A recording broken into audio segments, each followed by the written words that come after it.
The first thing to think about when planning a royal wedding street party are the logistics. It does vary, but councils can take between 4 and 12 weeks to give you permission to close a road. So assuming you've done that, the first thing to do is get everyone together.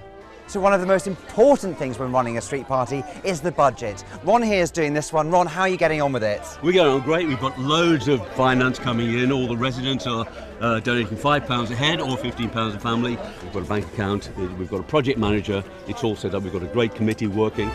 Think about what activities will be held, who will be invited, food and drink, and where people will park their cars. I'd put notes around houses and on cars a week before just to tell them about the parking situation. And finally, remember your neighbours' needs. Some of them might be a bit worried about the noise or what the party's going to be like, so make sure everybody knows your plans.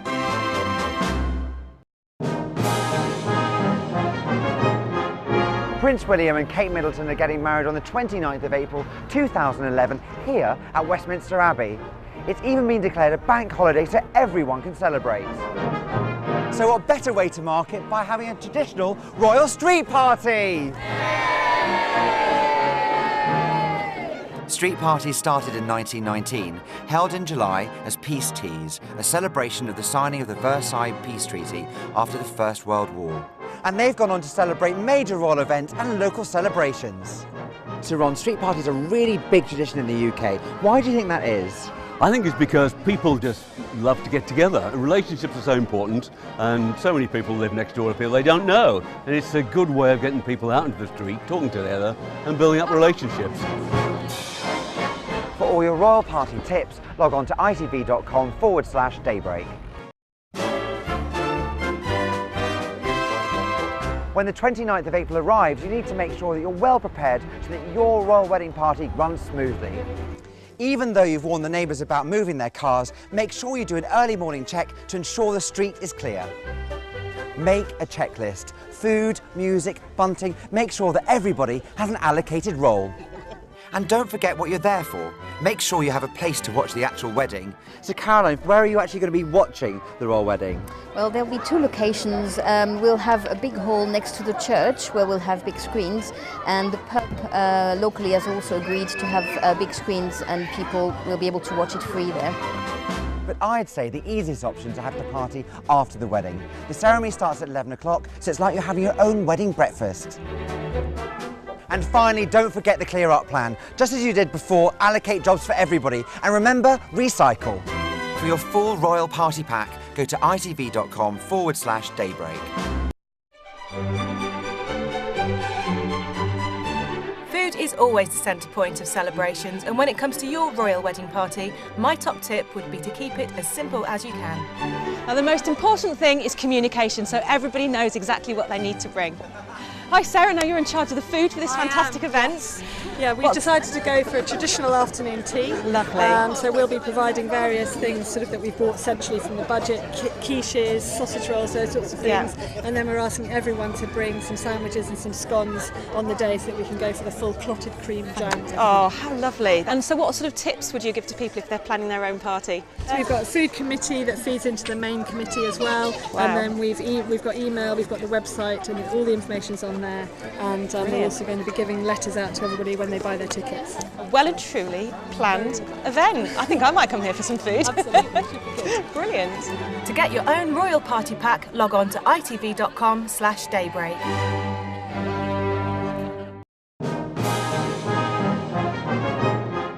If you're planning to mark the royal wedding between William and Kate on the 29th of April and haven't got permission to close your street, don't worry, you can still celebrate. If you can't close a road, think of some other options. Perhaps a car parking space, a front garden, or even the front room if the weather's bad.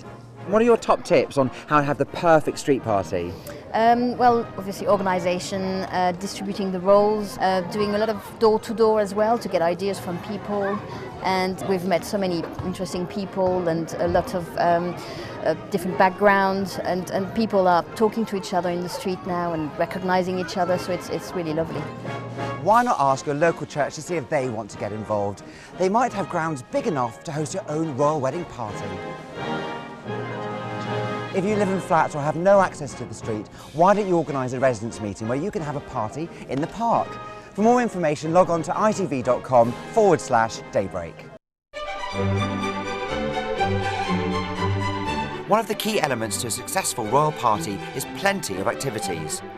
It's best to do activities before or after the eating and drinking. This keeps people more interested for longer. Setting up a swap shop is a great way for creating community spirit. You can do toys or clothes and even have a donation for your local charity.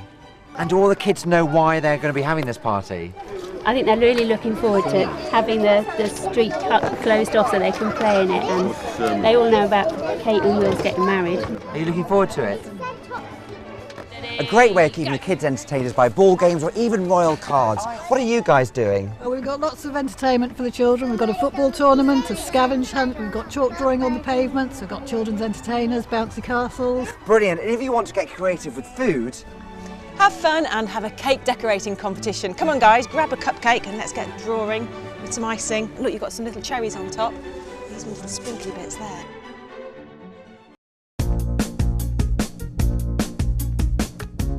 Cupcakes are a perfect party treat, especially for the kids, so why not try my regal recipe of red, white and blue.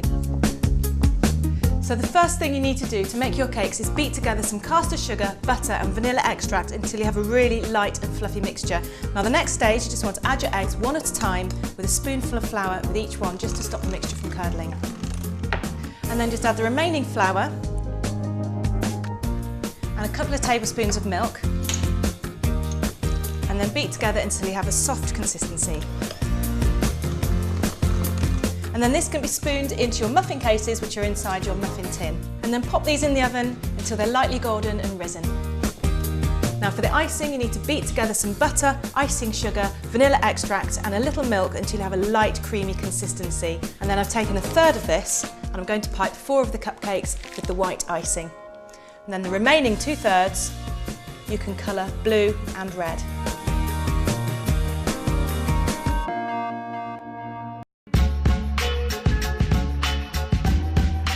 This morning I'm going to show you how to make some really lovely English muffin pizzas which will be a sure hit at your royal street party.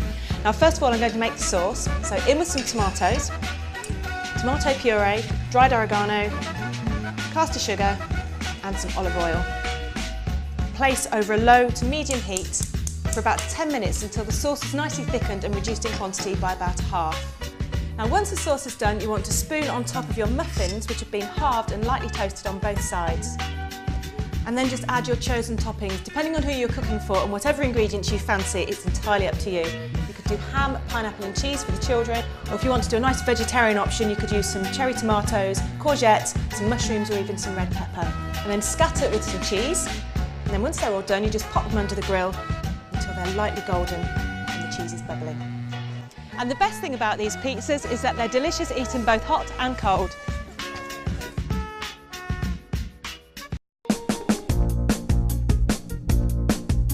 Chicken tikka masala is one of the nation's favourite curries, and I'm going to show you how to make one that will go down a treat at your royal street party.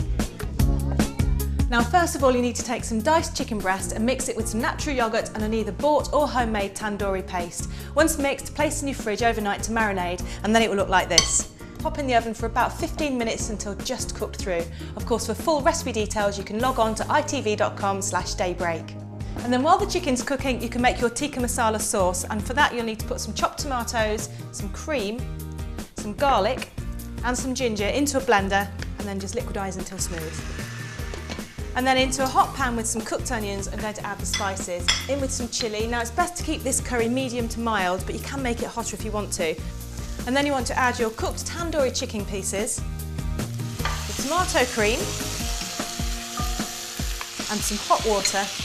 And then once it's come up to the simmer, leave it to cook for about 10 minutes before serving piping hot with plain basmati rice.